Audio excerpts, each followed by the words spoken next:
Good morning. I'm Aurora Leonard. It's early in the morning in New York City, but Rob started work over an hour ago. He's one of the 6,000 men and women that work as sanitation workers for the New York City Department of Sanitation. Today, he's going to show me how he and his colleagues collect 11,000 tons of the garbage New Yorkers produce every day. Rob arrives at work at 5:45 a.m. He goes to roll call at 6 and receives his work order. This tells each sanitation worker which route they are going to take that day.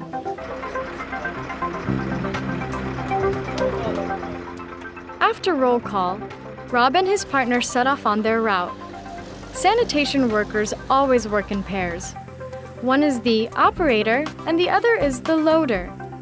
The operator is in charge of the vehicle, and the loader is in charge of collecting and loading the garbage, but they often have to work together.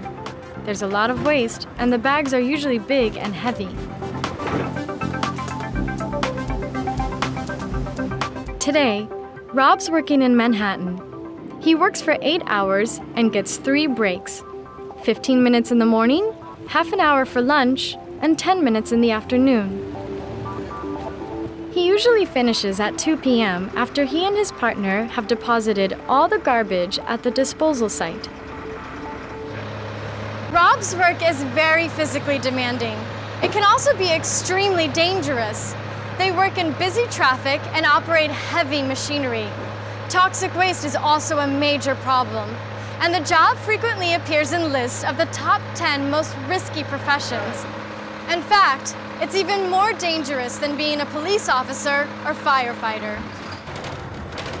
But in spite of the hard work and the dangers, it's a very popular profession. The starting salary is surprisingly high, and if you stay for 5 years, it increases significantly.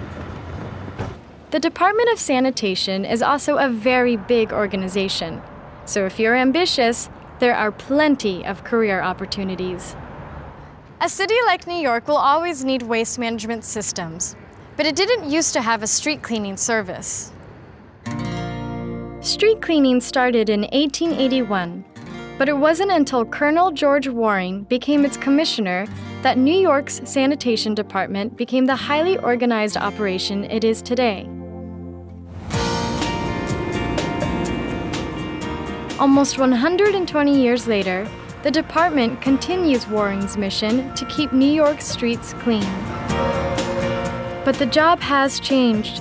The city has managed to reduce its waste by 1,000 tons per day, largely thanks to recycling, and people are much more environmentally aware than they used to be. But while the waste may change, the essence of the job will stay the same. New York will always need people to collect and take away its garbage.